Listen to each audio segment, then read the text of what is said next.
Hey cousins, welcome back to my channel. My name is Monie if you are new here.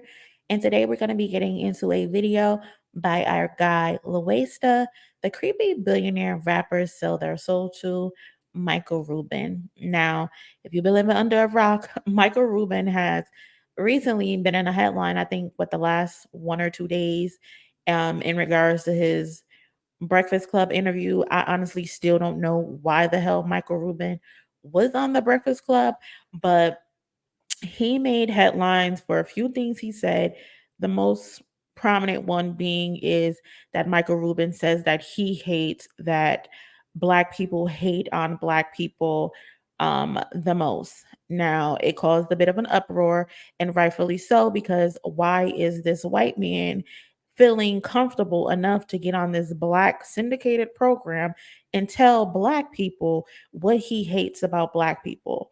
Now, imagine if the roles were reversed and we had Charlemagne, for example, and he went on a Jewish platform and told Jewish people what he hated about Jewish people. Imagine the uproar. He would be automatically labeled anti, right? So, what made this white man think that he could be comfortable enough to say these things?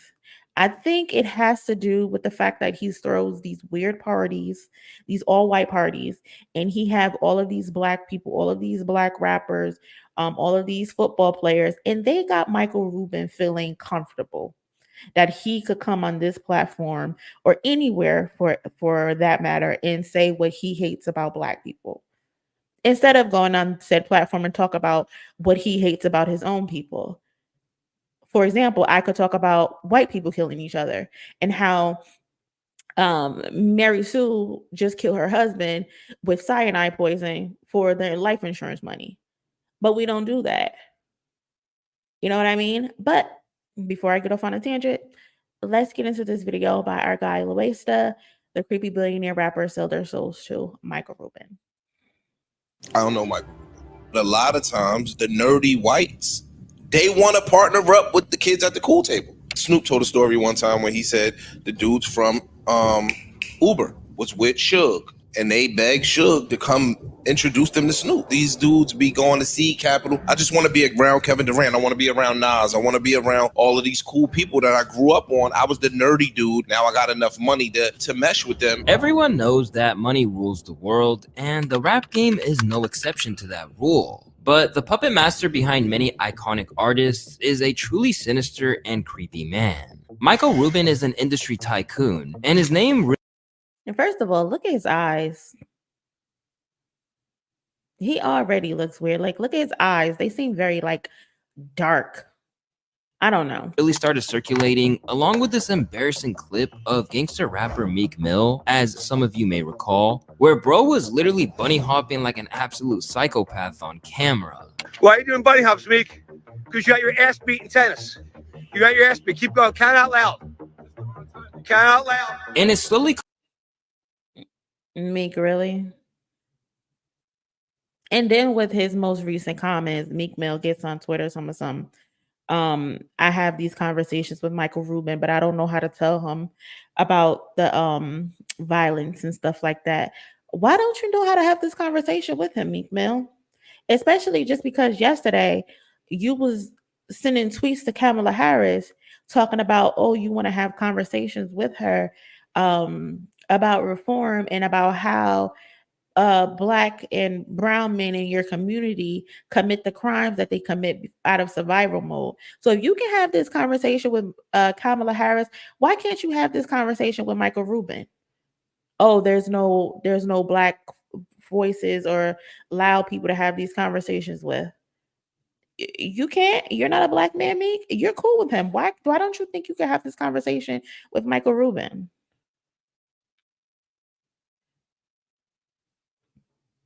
Coming to light that he is your favorite rapper's favorite billionaire, orchestrating a large network of young black talents across hip-hop and even sports. Even the likes of 50 Cent have been seen clowning rappers close to Michael Rubin. From the outside looking in, it seems like a pretty good idea to associate yourself with a billionaire, as there are countless benefits being tied to such wealth. But the quote-unquote benefits that Michael Rubin comes with tend to be questionable at best. Don't be making fun of me when I'm drunk. You're gonna get another drunken hug tonight. I don't care what anyone says. You're getting a drunken hug. You too. You too. Drunken hugs are coming tonight. And he be having these black men on these planes with him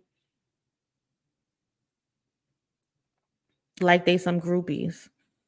It's your boy Luesta, and today we're gonna unpack the unsettling hold that Michael Rubin has on hip-hop culture. But before we get ahead of ourselves, we gotta understand his origins in the world of hip-hop and the power that he holds outside of the game that you'll see extends farther than anyone really knows. With 11 big B's to his name, it's hard to imagine Michael Rubin ever starting off with humble beginnings, but that's exactly how the story goes. Like many kids, he started shoveling snow when he was only 8 years old, and by the time he was 12, like many kids, I'm sorry, y'all. Look at these eyes. That they say the eyes are the windows to a person's soul.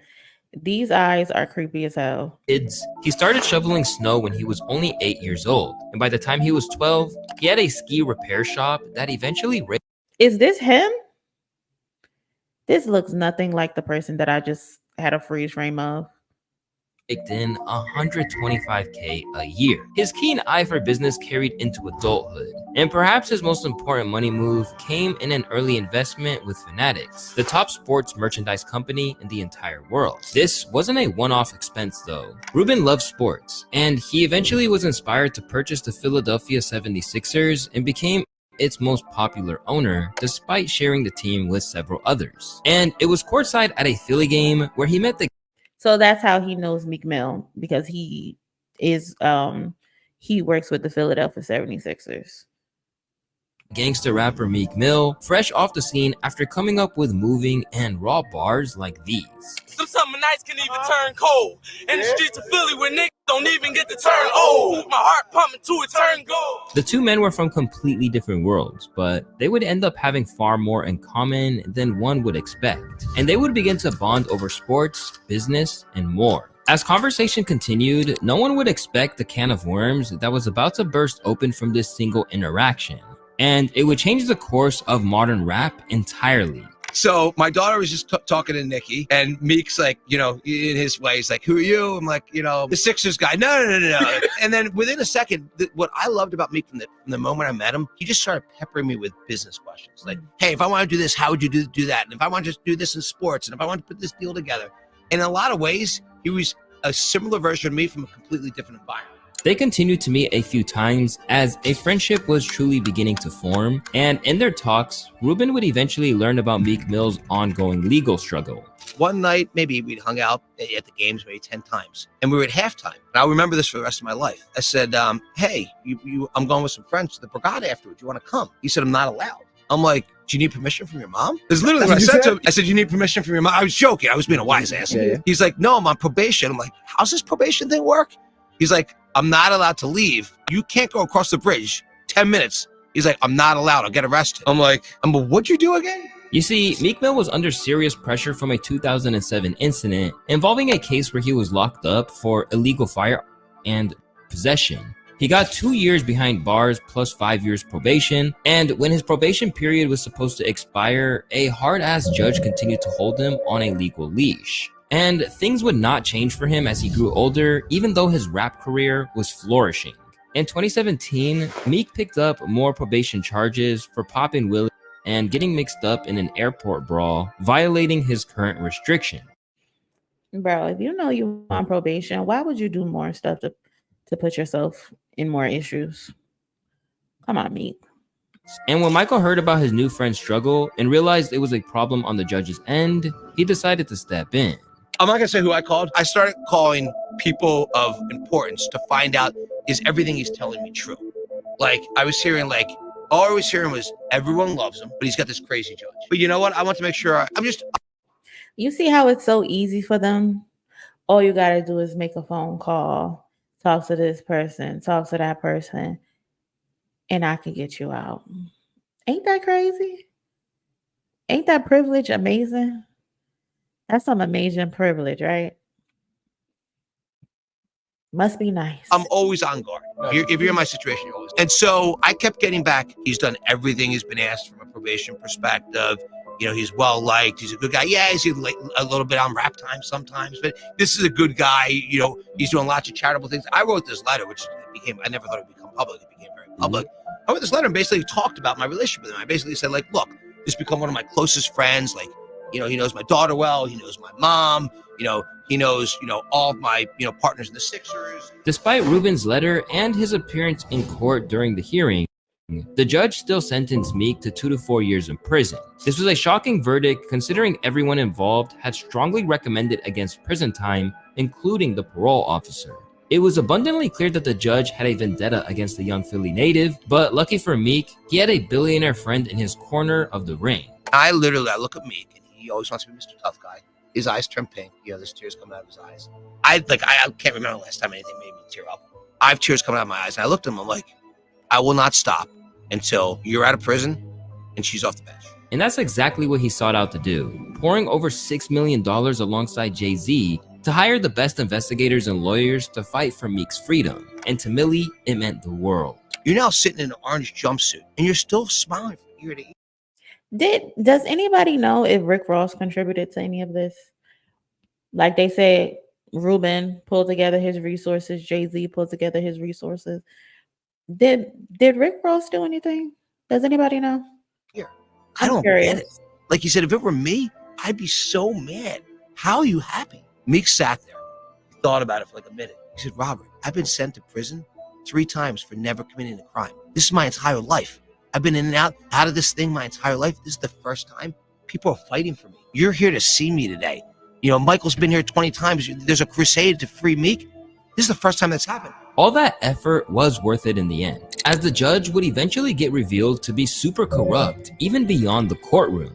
Aside from multiple weird cases on her end, she was also secretly spying on Meek and even demanded he drop her name in a song. Some pretty strange behavior. But the real win in all this was for Michael Rubin, who was quickly being hailed as a model billionaire and culture icon. He kept riding this wave when he established the Reform Alliance with Jay-Z to combat legal system failures. He said, we're going to get 1 million people that are on probation or parole that shouldn't be out of the system. There was 4.5 million people at the time. This is 3.5 years ago. We've already cleared a pathway for 650,000 people that are on probation or parole to get out earlier from the laws that we've changed. Michael Rubin was officially a hip-hop namesake, and the idea of having a rich white billionaire friend started sounding... Hip-hop namesake is such a reach. Amazing thing that you were able to do for Meek Mill. Amazing. You used your privilege for something good. I'm pretty sure Meek Mill appreciates that. But saying he's a hip-hop namesake... something real good to young up-and-coming artists, especially this genuine, caring dude. Let's keep this real. When you're financially successful, it's easy to give money away. Okay? I give lots of money away. That's easy. What's hard is to do the work. But it wouldn't take long for the more sinister intentions of the richest man in rap to emerge from the most unseeming shadows. And it was too late for those that flocked to him. For every good thing that a person does, in that realm, there seems to be 5 or 10 bad things that comes attached with it. I've heard people call him the White Diddy. Now, I don't know. Maybe this video will go into further details as to why they call him the White Diddy. But let's see. A friendship with Lil Baby. What was it about him and your guys' rapport that sort of connected you? He's a great guy. Baby is absolutely one of the best human beings in the planet. There's never been a thing I've asked him to help with, like from a charitable perspective with the Reform Alliance. There's never been anything. He's just such a... His eyes, bro. I can't stop looking at those. His pupils are so huge and dark. Like, oh my God. Great human being. I love his work ethic. When you hear his story, and I don't know anything about music. So when I met him the first time with Drake in the Bahamas in 2020, and he's telling me his story about, he was in jail a couple years earlier. He never rapped, and now he's got this great, kind of music career. You just want to root for the guy. Rubin's new influence pulled in big names. Lil Baby, Travis Scott, and Quavo, to name a few. Successful people hang out, It made sense at the time, especially given Michael's recent investment into Meek Mill. But a noticeable pattern began to emerge in these relationships that made people question his intentions. Why are you doing bunny hops, Meek? Because you got your ass beat in tennis. You got your ass beat. Keep going. Count out loud. Count out loud. Keep going. Keep going. Don't cheat on your bunny hops. They suck. Your bunny hops suck. You got 250 more to go. Super weird dynamic, and 250 the internet up. exploded when they saw what was going on. Bro, this is some house slave type shit. I'm gonna Right. hop for you, massa. When he lost, he went straight to hopping too. Man, the rap game is nothing but a modern day plantation. I discussed the situation in much more detail in my video about how Meek Mill destroyed his career. But one takeaway from that video is that this was all weird behavior for a man like Meek Mill. A respected street artist who really portrays the image of a gangster. It just felt really weird for him to do something like this. And due to all the negative publicity he was receiving, And keep in mind, street dudes, they have funny sides, playful sides. But that looks very weird. That looks very weird. I'm sorry.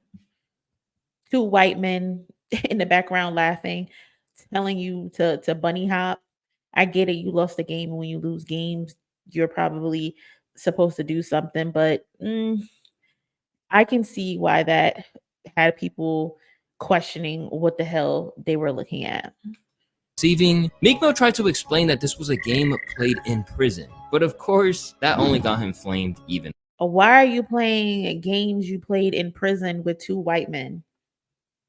But that didn't make it any better. more. Someone tweeted at him, how much did they pay you to do this? This is the first time he's addressed it. Keep in mind, there's all these Diddy rumors about Meek. There's this, what I believe to be a fake audio about Meek and Diddy engaging in some wrestling for the cereal like he used to do with them. Like he said he used to. People have this assumption that Meek is doing zestivities with Diddy or potentially gay. I don't believe that. So he says, this is a game I started from prison. We used to make killers do bunny hops when they lost because it was too hostile for money. A YouTube channel, the link. This be us. I'm gonna get Rubin to bunny hop for me, okay? LOL. I'm gonna teach him D-Thang hop. I don't even know what half of this means. The fact that he said we used to do this in prison.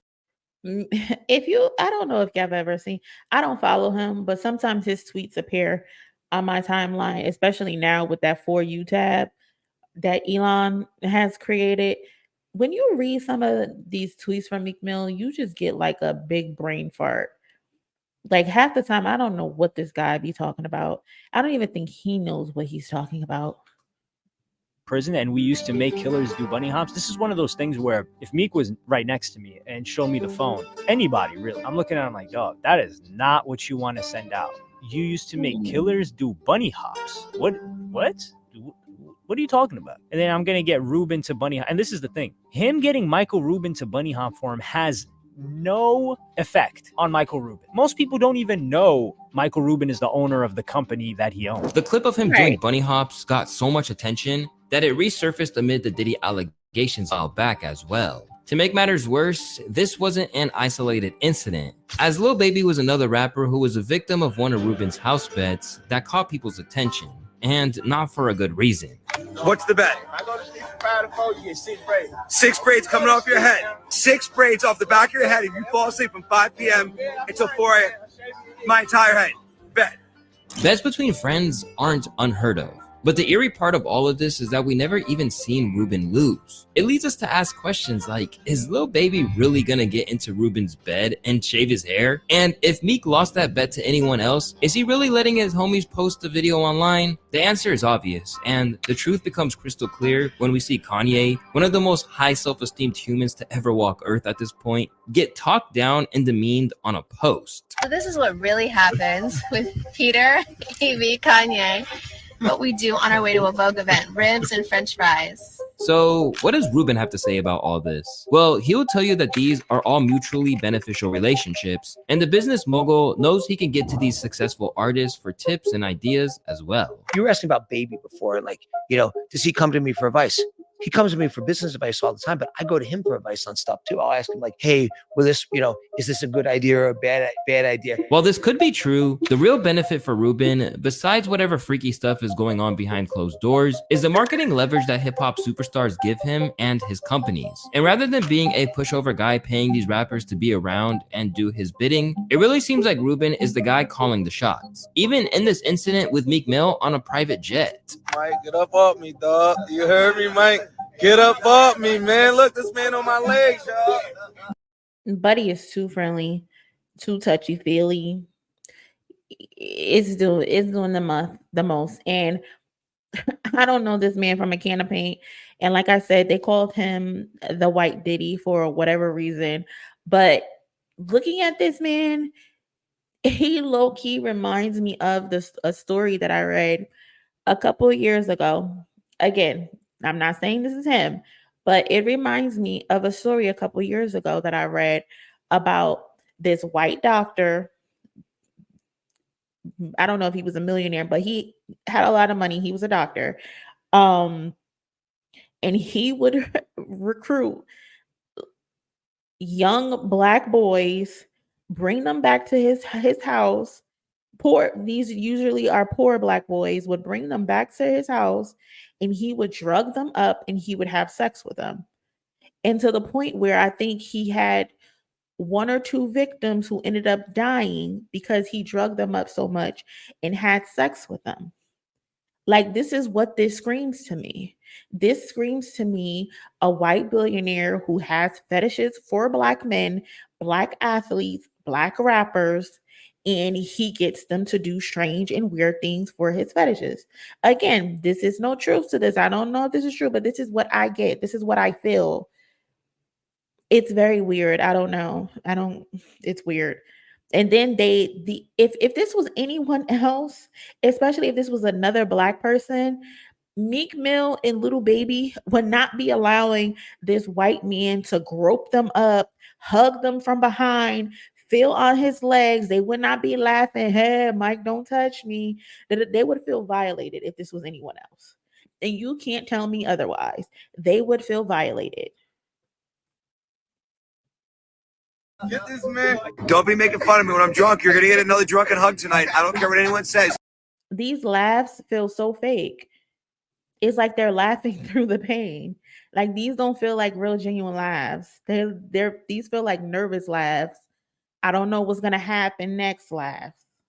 You're getting a drunken hug. You too. Drunken hugs are coming tonight. This isn't all speculation either, as we've seen him utilize a culture shifter like Lil Baby to promote his Fanatics gear on the track Merch Madness, a campaign where tons of merchandise was given out to fans. These rappers were playing chess, but Michael Rubin had them in checkmate from the beginning, pulling rappers into business endeavors and still capitalizing on their influence. His use of rappers as pawns is enough to make you speculate his intentions, but the real red flag begins to dissolve whenever we look at his more elevated social life, specifically his strange white parties. You gotta investigate this Michael Rubin party a little bit further. Y'all don't think it's a little strange? What?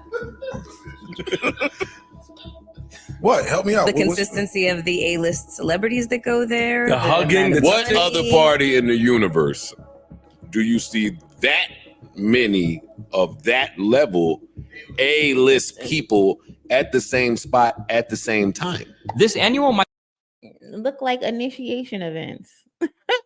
That's what it looks like. Michael Rubin white party isn't what it sounds like, but might just be as strange and worth investigating, and most of all, disturbing in its nature. This high-profile gala is littered with every A-list person on the planet. Even people far outside of Rubin's circle will show out for what is possibly the biggest elite social event every single year. We're talking Tom Brady to Jay-Z, Kevin Hart to Kim Kardashian. Even Drake was recently seen there, looking like bro was absolutely done with everything happening to him lately. Basically, anyone considered an elite society is invited and most certainly attends these packed parties. Of course, the first assumptions from outsiders were Illuminati comparisons, and some even pointed to Rubin himself as the leader. There's even an eerie resemblance to this crowd and Jared Leto's cult. To even be considered for an invite you have to be at the top of the famous profiles. So it makes sense that anyone would want to show out. But what's strange is the presence of guys like Baby, Quavo, and Meek, who are all far below the status of these other guests. Their attendance seems a little bit out of place, and questions got raised, especially.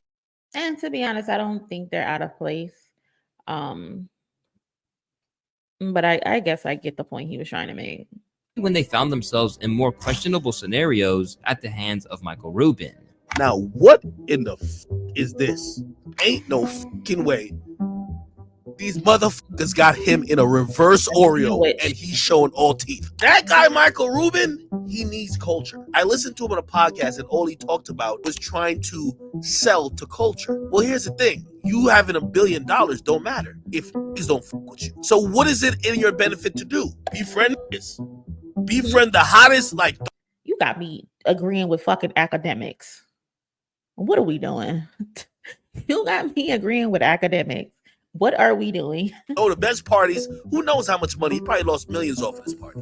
With the Diddy party activities coming to light, it's no surprise that people are beginning to question what goes on at the Michael Rubin estate. With culture floating around Puff Circle just 20 years ago, the same strange occurrences seem to be unfolding around a 51-year-old billionaire, especially given his relationships with the top of hip-hop. And now we're left to wonder why what lies ahead seems both familiar and uncertain.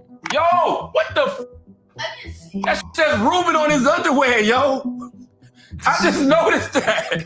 Yo, Michael Rubin got the hose. Is that real? Yo, that's crazy. Yo, is that real? Yeah, that's crazy. Yeah. God damn, That's bro. a guy. Yeah, Michael Rubin got a chokehold on this shit. Like I ain't seen somebody have a chokehold on this shit in a long time. All right, cousin. So that was a video on Michael Rubin by our guy Loesta. So shout out to him. He always has amazing videos. I will leave the link to that video in the description below. But let me know you guys' thoughts. Like I said, Rubin has just been in the headlines as of the last 2 days because of the weird and insensitive things that he has said. He went on the Breakfast Club and said that what he hates the most about the Black community is the fact that they hate on each other, when he was having a conversation about Meek Mill and people questioning his sexuality because of the weird things that he has been linked to lately from Diddy and to Michael Rubin. And Michael basically got on that platform in the face of 2 Black women and a Black woman, in the face of 2 Black men and a Black woman, and said what he hates the most about Black people is the fact that they hate on each other. Ignore the fact that people hate on each other in general. But he wanted to get on that platform and single out Black people because, of course, it's always easy and it's always the right thing to do to punch down on Black people because, one, no one's going to check you, right? He sat there in front of 2 Black men and neither one of them said anything. He sat there in front of a Black woman, God be it, I don't even know her name, and she probably didn't say anything because she don't have no seniority or anything like that, but she didn't say anything. So it's like, what if we did this about the Jewish community, your people? What if we talk about them and their doings with Palestine and your people and the killings that they've been a part of from the beginning of time up until today? Those tunnels in New York City where they allege that there's been issues of sexual exploitation of children. What if we got on a platform and said that about your people? What if we got on a platform and said your auntie and your cousins and them, and they like poisoning each other and killing each other for life insurance money? What if we did that? If we did that, we become anti-Semitic. Right? But it's so easy and it's so popular to be able to talk about Black people in this way because we're always deemed to be the race that no one cares about and no one protects. Not even your own people will protect you and correct him in his face on a platform that reaches out to everybody over the radio and on the internet.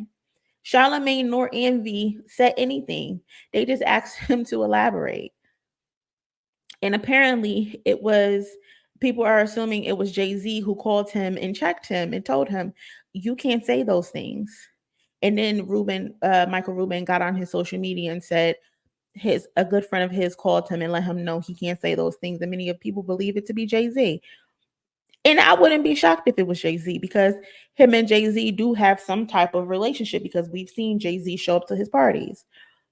I don't know, but let me know you guys' thoughts down in the comment section below, and I will catch you guys in my next video. Later.